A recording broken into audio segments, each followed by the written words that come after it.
what is one of the most colorful building blocks that can even help you to get netherite? It is wool. So today I want to build a beautiful sheep farm here in my lovely base. Hi, I'm Sevaris. Let's start building. I think sheep farms are important for a variety of reasons, like how all the different wool colors can be used for building. I like to use white wool mixed with calcite and diorite, and I think we should use those blocks for today's build too. And this is literally all the wool I have in the world, so we definitely need to get more. I also heard wool can be used to obtain something valuable. More about that later. Oh, look who decided to bless us with their presence once again, our dear friends, the pillagers, and I will say no thank you, I do not want to purchase another Netflix subscription, so please leave me alone. Oh no, I think I just did a dumb thing.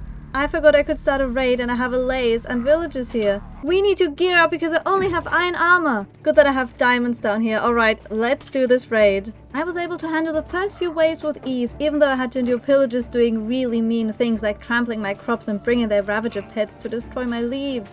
And of course the witches were there to poison me as well. I barely escaped with my life just now. Those freaking idiots need to leave right now. I came up with this pro strategy to pillar up and shoot the ravager from above, but then of course the worst thing happened. Oh no, I don't have any arrows left and the ravager is still here.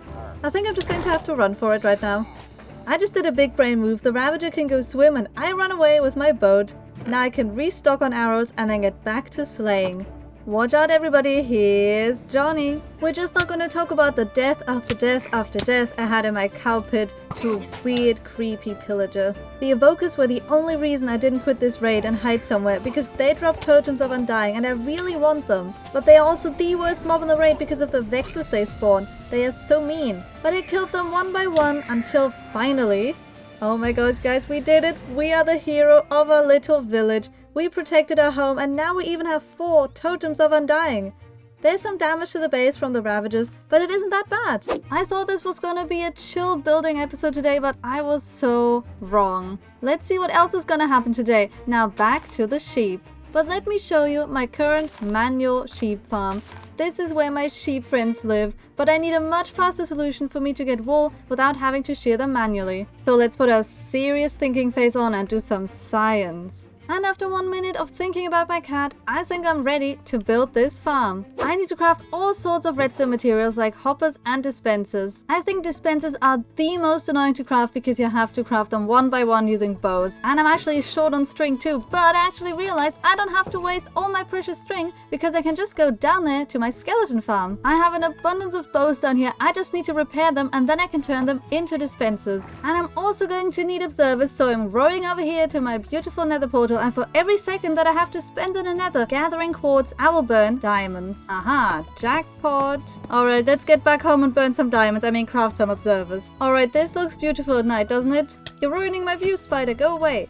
Smell you later, idiot. Oh no, look, my 2 diamonds that I have to burn for going to the nether. Oh no. I just need 16 of each of these materials because I will build 16 modules and I just need to wait on this glass to smelt. I also have this chest full of hopper minecarts. I'm so glad that we made this iron farm last episode because this project is going to take so many resources. And as you can see, I made a huge circle here because this is where I'm going to build the farm itself. Alright, I already placed the floor of the house so I can just easily build the farm where it needs to go. And we're starting with this barrel and a hopper going into it. And then we have an observer right here and a dispenser on top. Then behind it, I need to place some redstone dust. Now I need to place a hopper minecart right here and then remove the rails. And then I'm placing a piston and pushing the grass block into the hopper minecart. And now it should be inside. Okay, this is the first module. Now we just need 16 more of them scattered around this area.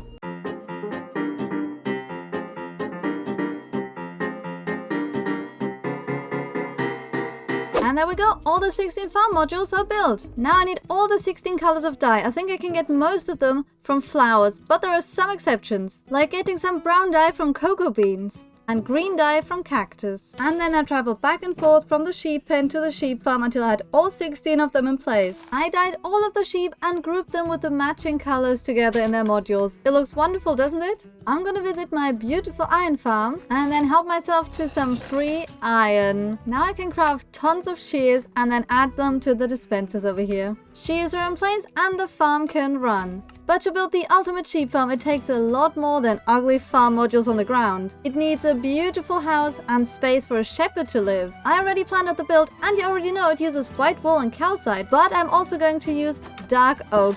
And while I planned out the build, I didn't realize it's the one wood type I don't have. I don't even have saplings. So I went on a little adventure and found the cutest dark oak forest on a little mountain. I got the saplings, so let's get out of here and start grinding. I have all the wood I need now, so please like the video, because if this video gets 200 likes, I will get myself a pet creeper. For this build, I also want to use packed mud and mud bricks, so off to the mangrove I went. I think I don't want to destroy this place too much because I might build here one day. And now I just need to combine it with wheat to get the beautiful mud colors. Now that that's out of the way, I also need to get tons of wool colors. It only makes sense to use wool in a wool farmhouse, am I right? And what a coincidence, I have a farm that gives me wool. And while I waited for the sheep farm to produce more wool, I AFK'd at my skeleton farm to get some sweet XP so I can enchant my diamond gear. And just like that, I have enchanted diamond armor. I collected all the blocks I need, so let's start building something amazing. First up, I just need to fix the ground around the house because it's just a hole. But then I started working on the first floor that has many dark oak pillars with a lot of wooden detailing. I filled in the rest with a mix of packed mud and mud bricks and jungle planks. I'm just gonna add some leaves here and there for some nice color changes, and of course a flower bed because every Sev build has flowers. And greenery is everywhere now. First floor done, it looks so hideous without the rest on top, but before I get to that, I need to light it up on the inside because creepers and glass doesn't go well together. I also decorated the farm modules using dark oak, and I added some wool so I know which color is where. Also look at this nice rainbow carpet. And in here I'm gonna store some more shears, and behind the trapdoors I have access to the dispensers. And now comes the second floor with more dark oak, and now I can finally use that amazing block combination of calcite, diorite and white wool for the walls. I had this cool idea of using different stained glass paints for the windows because of the colorful wool we are farming down there. Yeah, that looks really cool, doesn't it? On this floor I need to do some really epic interior later, but for now it is torch spam time. This should be enough, right?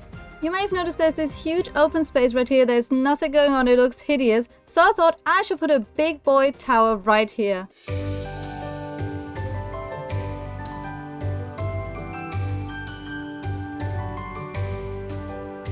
Look at this majestic boy of a tower. It starts out with a stone brick wall and also has the entrance to the sheep farm. And then it goes one block inwards and continues with oak. Getting all this oak wood took ages, so please subscribe to make me smile. I love this tower. Take a look at this gradient using moss and stone blocks down here. And now we have the coolest entrance to the sheep farm. However, this build is missing the most important feature of all, the roof of course, and I have something special in mind.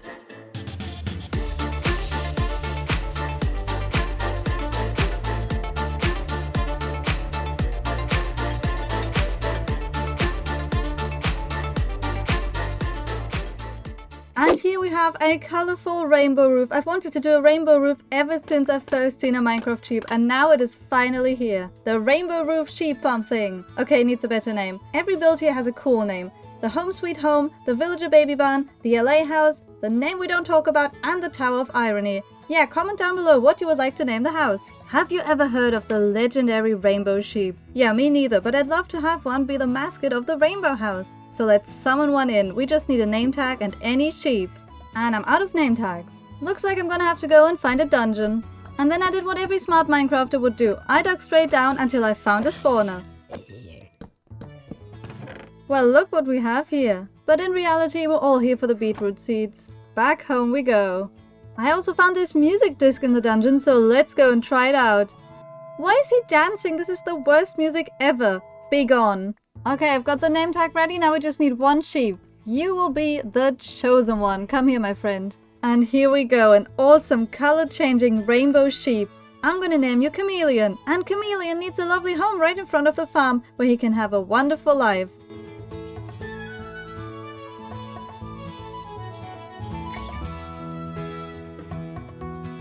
Okay, let me show you his new home. We come right down here, right from our base, and then there's this beautiful flower field, rainbow colored. It's like a rainbow, but flowers. And then right here we go in. Here is a beautiful organic stone archway, and this is Chameleon's new home. He has some water, he has grass, he has flowers. Let me know in the comments if you knew you could get a rainbow sheep in vanilla Minecraft. The house is already looking lovely, but oh, I have so many more plans for this build. Because up here we have a whole floor to decorate, so how about we start by separating them into different rooms.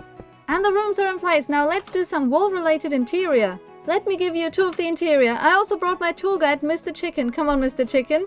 this is the first room. There are so many colorful banners and carpets, dyed leather armor, and a lot of storage for dyes and banners. Then we have this small room here. This is my favorite one because this one just holds a spinning wheel. I went to Google to look up Minecraft spinning wheels and it was the first image I saw. And I love how detailed this is. Now there's one thing missing though, and this is where Mr. Chicken comes in.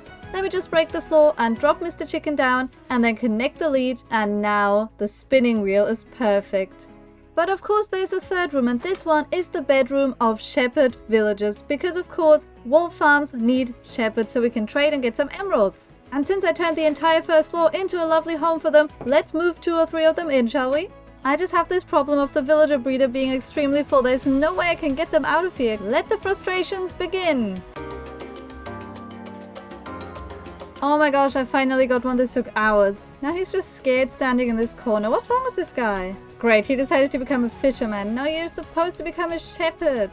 Okay, I made them change their mind about the job. And now they're shepherds. Look at those happy villagers. And I did some amazing trades and now I have lots of emeralds. But I told you, wool isn't just useful for building and making villagers happy. It's also useful for getting an upgrade to my diamond armor. How about we grab some wood and some wool and head over to the nether? If I don't come back, Mr. Frog, you inherit my island, okay? Okay, this looks like a perfect place to dig a staircase straight down. Okay, I've got all the beds in the chest. I put my tools there too, just in case I die. I've never done this before. This is gonna be creepy. Okay, bed is in place. Let's see if this works.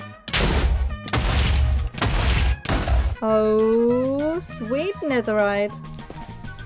We've got our first netherite of the world! And after exploring tons of beds and never getting close to dying, I got this much netherite. Look at that, 25 ancient debris. Alright, home sweet home, now we can finally use that netherite on our armor. Wait, what is that over there? Okay, what is this? Throne of His Majesty, King Pogger Frogger? What a cringe guy, he just stole my island just because I went to the nether. I guess I'll keep him as a pet, and now back to the netherite. And after a bit of smelting, we have 25 netherite scraps, which we can combine with gold to get netherite ingots. Imagine grinding for hours for just 6 netherite ingots. That's Minecraft, am I right? Now we need this one here. Let's go ahead and put all of this netherite on my armor and some of my tools. Well, look at me now, I'm all geared out and ready to conquer this world. Today I didn't only build an insane sheep farm and turned the wool into netherite, but I also made an epic new friend. And a not so epic one. Please like and subscribe and I'll see you next time. Bye!